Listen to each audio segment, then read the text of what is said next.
Hey, it's GA everyone! And Sharon. And today we are going to be talking about our tips for anybody it's their first time going to KCON. And this is pretty much just things that she observed from going for the past 3 years and me going for my first time this year, and things that I learned from her and her sister since they went previously.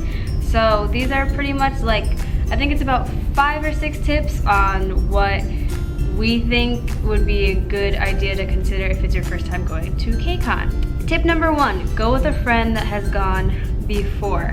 And this should be, I mean, if you don't have a friend that's gone before, sorry. But if you do have one that has gone before, definitely consider going with them for multiple reasons.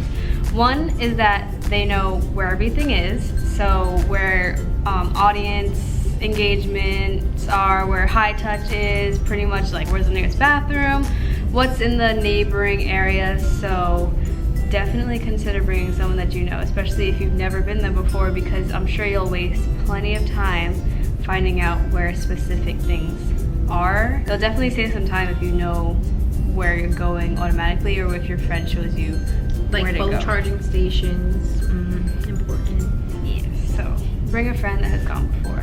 Tip number 2, Facebook pages. This is an awesome thing that Sharon and her sister showed me. Facebook pages for like literally almost every K-pop concert you go to, and they're really useful because usually it contains a lot of the people that have already been there or are planning to go this time, and like you can just meet new friends and they give you their tips, and it's a really good way to make like new exchanges and stuff. I've come to see that there are many nice people on these Facebook pages. There have been many instances where first timers, first goers, whatever you want to call us, like me, ask a question on the Facebook page, and right away, because people are always online, they'll answer your question immediately, whether it be like, where do I go for a high touch? How do I buy a ticket?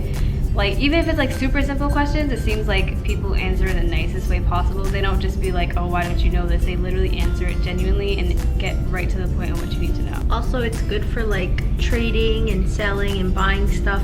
Also, hotel sharing. Like, I did it for the first time recently, and it was actually really cool because I met a lot of cool people, and it was like a good way to save money if you're too broke after purchasing the ticket and the audience pass or the high touch, and it's really good. Also, this also goes for selling of tickets and vouchers as well. So if you go and you get a high touch for someone and that's not the high touch you're looking for, whether it be beforehand, if you're letting people know, oh hey, I'm looking for a high touch for example, for me, I'm looking for a high touch for highlight, and I was looking for 2 mainly for me and my sister. So beforehand, we let people know our name, you know, let them know that we're looking for a highlight, so that if they do get the high touch for a highlight, then they have us in their mind, and we're kind of like the first people that they'll think of if they do get a highlight high touch.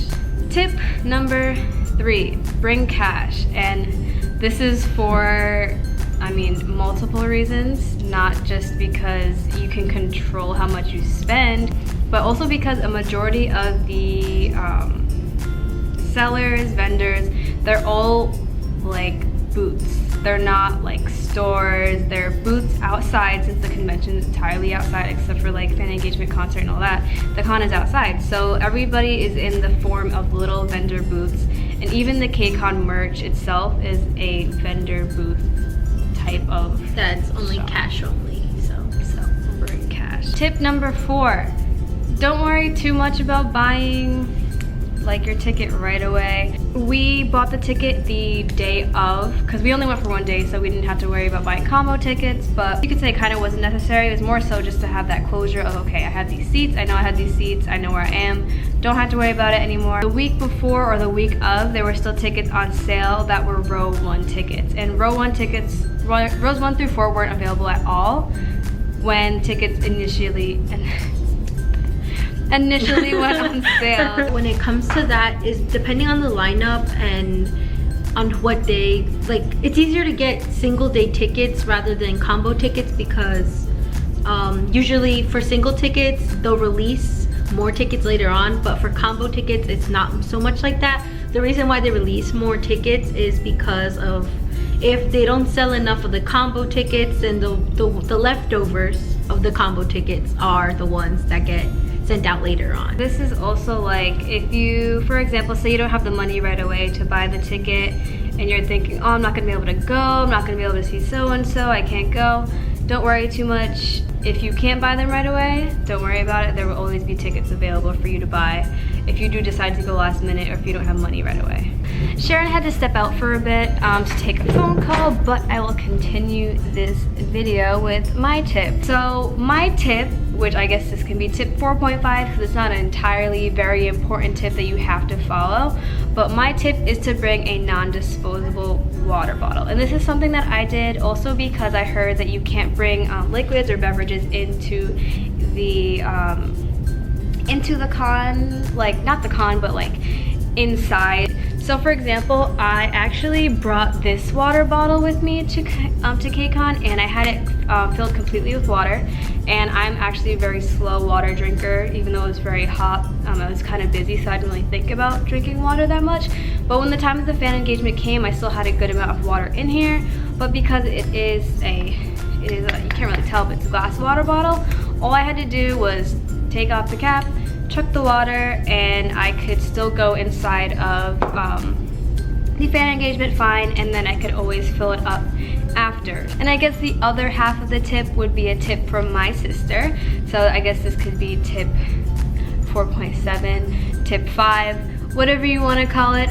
And this tip is to wear a wig. If you have kinky, curly hair, and I guess normally wear it straight like I do, or would prefer to not have to worry about your hair getting all messed up because of the rain or because of the humidity, you'll notice in my third vlog, which I will link above, that I went from having my hair down to having my hair up to having this KCON hat on at the concert. So I went through the different stages, especially because the con is outside.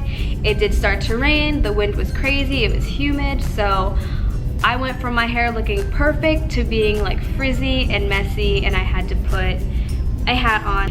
And you really don't have to worry about anything. And if it's a good quality wig, tie it up, put it to the side. Is it hot? Put it in a bun. If you want to wear a hat with your wig, go right ahead. Tip number 6, get seated seats.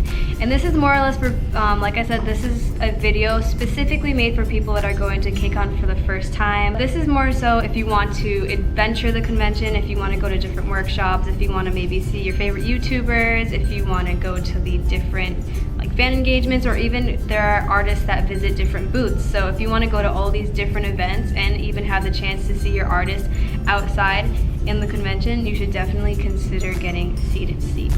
You know where you're sitting, you don't have to stay in line all day, and honestly you can go into the concert venue whenever you feel like. If there were people walking into the concert venue like after they already let people in.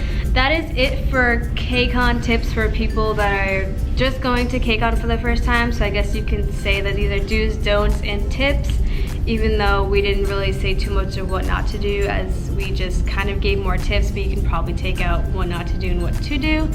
So also, please excuse this backdrop. I'm actually in a dorm right now, and I'm going to be stuck here for the next month and a half. So any seated talking videos are probably going to have this behind, because the room that we're using, the background is very ugly. It's like a light yellow. It's a brick wall. I'd much rather have this. So if you like this video and like to see more videos like this, please subscribe, click the red button down below, give this video a thumbs up, and we will see ya. Bye!